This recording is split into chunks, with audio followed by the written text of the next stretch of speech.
transaccional es una teoría de la personalidad y de la conducta que facilita la responsabilidad personal, los pensamientos racionales, la toma de decisiones y el autoconocimiento a través de un lenguaje claro y simple que le permite a la persona saber de qué se habla y saber de qué trata sin la necesidad de saber de psicología o de psiquiatría. Esta teoría fue elaborada por Eric Berne, quien fue un psiquiatra canadiense-estadounidense que tuvo una formación psicoanalítica y cuya meta era curar al paciente en el mínimo tiempo posible.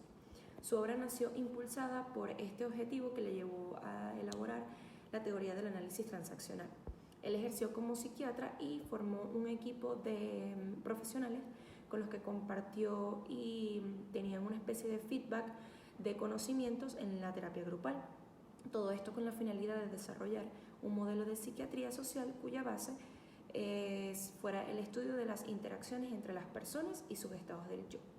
Es decir, él presenta esta teoría del análisis transaccional creyendo que se podía acceder a una mejor comprensión propia, a un mejor autoconocimiento, analizando las interacciones sociales que tenía una persona, mapeando sus relaciones interpersonales, es decir, llevando una secuencia de sus relaciones y cómo reaccionaba a través de sus estados del ego, que son tres: el estado padre, el estado adulto y el estado niño.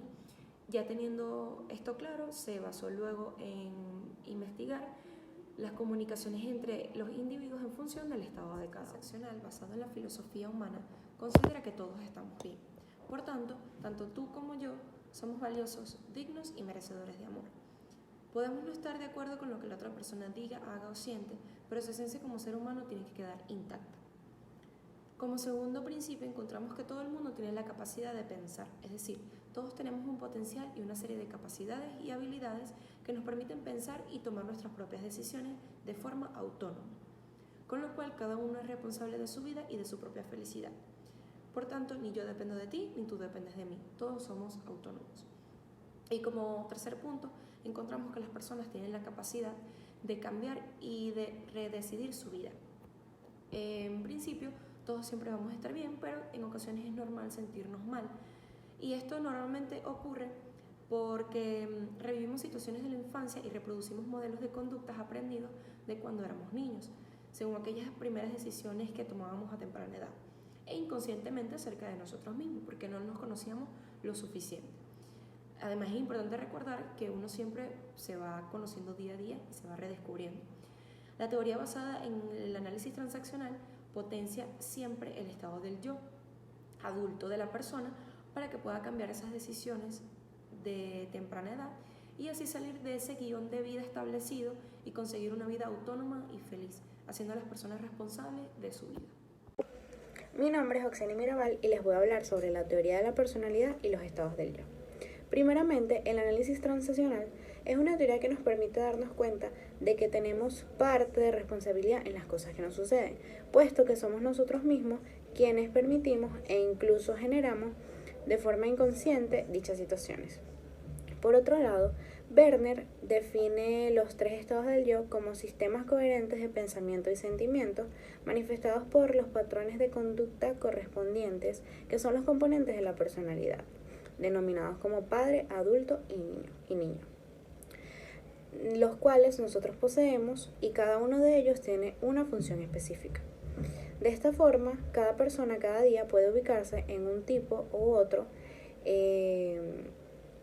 manifestando así o variando su forma de sentir, pensar o actuar según el estado del yo en el que se encuentre. Ahora bien, Werner representa este modelo con 3 círculos alineados verticalmente, identificados con la letra P, A y N. Lo que significan las siglas son padre, adulto y niño. En el estado del padre se habla y se piensa con los patrones aprendidos de una figura autoritaria en la niñez. A su vez, tiene como función juzgar, aconsejar, vigilar, criticar, proteger, entre otros. Es decir, desde este nivel se siente y se piensa, hasta se actúa de manera similar a la versión que hemos interiorizado de una figura importante de nuestra niñez. Seguidamente encontramos la A, adulto. Se caracteriza por el análisis de las situaciones, la reflexión continua, la evaluación y la planificación y la aprobación de protocolos sociales. Es decir, en este nivel nos comportamos según lo establecido por la sociedad, resultando ser el estado más racional y realista. Por último encontramos el estado del niño. Este estado es el más espontáneo, puesto que nos dejamos llevar por nuestros sentimientos, nuestro llanto, nuestra ingenuidad, curiosidad, entre otros. Por último, según el autor, desde que nacemos utilizamos los 3 estados del yo según la situación en la que nos encontremos. Años más tarde, con el hábito de utilizar con más continuidad uno de estos niveles, acondicionamos nuestras respuestas según el estado del yo que más utilicemos. Y esto es lo que al final va a desarrollar nuestra personalidad. En conclusión, si los 3 estados del yo están equilibrados en una persona, esa persona va a ser sana y mentalmente estable. Mientras que si uno de los estados se encuentra desequilibrado, nuestra comunicación y nuestras relaciones se podrían encontrar perjudicadas. Gracias. Hola, buenas noches. Mi nombre es Magli González y les voy a hablar sobre la teoría de la comunicación.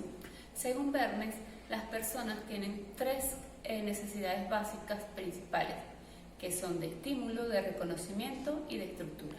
Las necesidades de estímulos sensoriales y de reconocimiento se atienden con los estímulos táctiles o sociales, llamados caricias. La teoría de la comunicación implica el manejo del lenguaje eficiente, positivamente afirmativo, haciendo que las personas se valoren y respeten y hagan respetar sus ideas. De acuerdo a la teoría de análisis transaccional, existen 4 posiciones existenciales. Yo estoy básicamente bien, tú estás básicamente bien. Son personas seguras que recibieron amor, son realistas, son optimistas y siempre le va bien en su trabajo. Existe la otra que dice yo estoy bien y tú estás mal. Son personas que no recibieron aceptación. Siempre son desordenadas y su lema es apúrate a crecer. La otra es yo estoy mal y tú estás bien. Son personas inseguras, nunca recibieron seguridad. Su lema es no crezcas. Mientras que tenemos la otra que dice yo estoy mal y tú estás mal. Son personas que no recibieron amor, son personas fracasadas y su lema es la vida es una porquería. Gracias. Mi nombre es Luis Betancourt y yo le voy a hablar sobre los tipos de transacciones. Primero tenemos el ego. Este tipo de transacción habla sobre los distintos tipos de ego a lo largo de una persona, usando la teoría de Verne, conocido como PAN, por sus siglas padre, adulto y niño. En este tipo de transacción se ven estas 3 etapas tomando en cuenta principalmente el ego. Vamos con los guiones inconscientes. Este método se usa para poder esquematizar los problemas que tenga la persona, usando como referencia los estados del ego antes mencionados, para así dar con los patrones que pueden estar afectando su vida. La comunicación también es un tipo de transacción. Aquí la comunicación es de suma importancia para poder tener una interacción positiva en las transacciones del ego. En este punto hay que estar muy preparado para los problemas que pueden surgir de los egos negativos que tenga el individuo y así poder solucionar los problemas que tenga este. Tenemos los trazos. Este tipo de transacción busca la aceptación de otras personas para poder satisfacer sus emociones negativas y poder seguir adelante. La intimidad. Aquí lo principal es saber respetar el espacio personal de los niños, ya que de aquí se verá el crecimiento de la persona. Siempre hay que respetar la intimidad de los niños porque de verse afectada, todo esto crecerá con él, afectándole su estabilidad. Voy a hablar también sobre la teoría de juegos, que son los juegos psicológicos. Estos juegos son una herramienta de comunicación para poder suplementar necesidades de reconocimiento hacia una persona. ¿Cómo podemos jugar? o cómo se implementan estos juegos. Para jugar siempre hay que tener en cuenta que alguien tiene que dar el primer paso, para así todos sigan la corriente del juego. En muchas ocasiones los juegos consisten en enviar un mensaje a otra persona para ver si este mensaje termina igual o es modificado en el trayecto, y así ver también si en un punto de la cadena de personas se rompe el juego por alguna inseguridad que tenga alguno de los jugadores. También les voy a hablar sobre la teoría del guión. El guión o guión de vida se puede conceptualizar como la línea de seguimiento que tiene una persona desde su niñez hasta el presente en sí mismo, tomando en consideración su vida parental para así ver rasgos de su niñez, tomando en cuenta que muchas decisiones que se toman cuando es niño o niña repercuten en el futuro. Buenas tardes, mi nombre es María Gabriela y les hablaré sobre las caricias, emociones y rebusques. El concepto de caricia en el análisis transaccional hace alusión al reconocimiento de la existencia del otro. Ayudan a la salud y crecimiento de la persona, ya que a través de ellas recibimos un refuerzo positivo. Durante mucho tiempo las emociones han estado consideradas poco importantes y siempre se le ha dado más relevancia a la parte más racional de cada ser humano. Cada individuo experimenta una emoción de forma particular, dependiendo de sus experiencias anteriores, aprendizaje, carácter y de la situación concreta. Un rebusque es un sentimiento a la que nos condicionamos en nuestra infancia, porque fueron permitidos o mejor aceptados por nuestras figuras parentales y que siempre reproducimos cada vez que aparece un conflicto o situación. Gracias.